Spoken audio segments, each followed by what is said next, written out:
Hey everybody, Eagle Run 23 here, talking about 8.6 Blackout.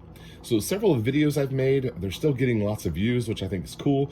I do have an 8.6 Blackout build. If I wasn't the first one, I was one of the first ones who's just an average guy who built the gun. I waited on shipping. Nobody sent me anything early.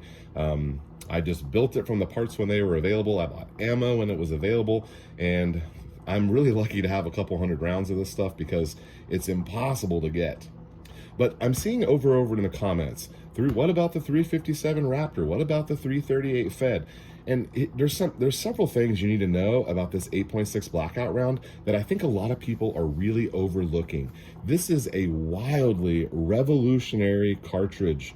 This is going to propel us in a whole new direction in the ammo space. There's two things for me that are number one and number two that make this round different. And you can't compare these to 357 Raptor or 38 Fed or any of the 338 size bullets that are direct competitors for this. I'm saying they're not a direct competitor for this. And anytime you start talking about ammo and you say one reason why this caliber is better than this caliber, then you're going to end up with these caliber wars, and people are going to fight forever about the 45 ACP and the 9mm and all that stuff. I'm not interested in that. I'm just going to tell you why the 8.6 Blackout is crazy and awesome and why you need it, and what it does really well. It does really stinking well. It was a little over a year ago when I first heard a podcast from Kevin Brittenhouse and Q, and he was talking about this round. At this time, it was still highly in developmental phases. Even still, it's in developmental phases.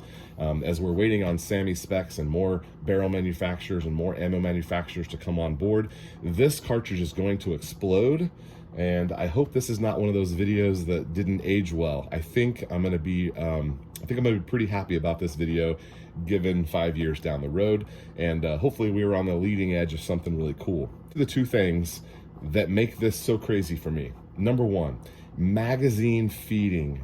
This goes right into a PMAG, a 308 7.62 PMAG. Goes right into an AR-10 PMAG. Magazine feeding is huge. Even in the bolt gun space, it's nice to be able to load from a PMAG, but also in the AR-10 space, being able to feed a semi-auto reliably out of a magazine, this does it. The 357 Raptor does not do it, and the 338 Fed does not do it. You either have to modify your magazines or you need a proprietary magazine in order to feed those calibers. This goes right in. I haven't done anything to mine. I feed them in the mag, no modification, run them through the gun, no modification. And that's huge because that reliability is what's going to set this thing apart in the long run. The other thing is the twist rate, and a lot of people still don't get it, and it's because they're thinking about twist rate and as it corresponds to stabilization. And yes, originally stabilization is a big part of twist rate development. If you look back at the 223 5.56 out of the AR-15 platform, those 5.56 rounds originally came out of a 1 in 14 twist barrel. And then they decided, oh, well, we need more stabilization. So they dropped it down to a 1 in 12. And now we see 223 5.56 being spun in the 7, 8, 9 to 1 twist rate. This really takes it to a whole new level. A 1 in 3 twist rate is spinning this thing so fast that many bullets on the market simply can't handle that twist rate. They are breaking apart, they're ruining suppressors, and they're ruining shooters' days. These bullets, you have to have specific bullets to reload this, and I think that's part of the reason why we're going to see a huge boom in this 338 category. We saw a huge boom happen in the 308 space whenever that Blackout, the 300 Blackout came in, and this is in that same category. When the 300 Blackout was here, it was same mag, same gun, all you need is a new barrel. This is the same thing for the AR-10 platform. Same mag, same gun, all you need is an 8.6 barrel. That is really cool. And this twist rate on these is not only imparting stabilization to these giant 300 grain. This is a 300 grain. This is a 288 grain. These giant heavy bullets that are super long. This is a 338 Sierra. This is a boat tail hollow point, and this thing weighs 300 grains. It's huge.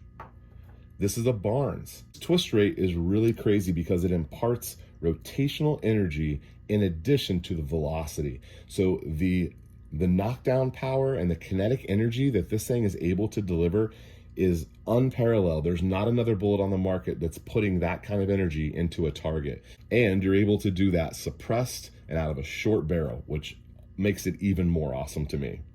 Make sure you're subscribed because there are going to be some videos of that gun shooting suppressed very soon. I'm getting all of my adapters and everything lined up in order to make that happen. We'll also be taking that gun onto a hog hunt here very soon. That 16-inch barrel gun that I have currently will turn into our supersonic 8.6 Blackout gun. I am also going to build a 12-inch barrel, maybe an 8-inch barrel, but probably a 12-inch barrel, and that will be our sub gun. So I'll have one for supers that we can do more accuracy and hopefully go a little bit longer distance, and then I'll have that sub gun that's going to be ultra quiet. That will be the first choice when I go hog hunting because it's going to be small and compact and lightweight and very quiet. I'm encouraging people to jump on board with this thing because it is going to be a wild ride.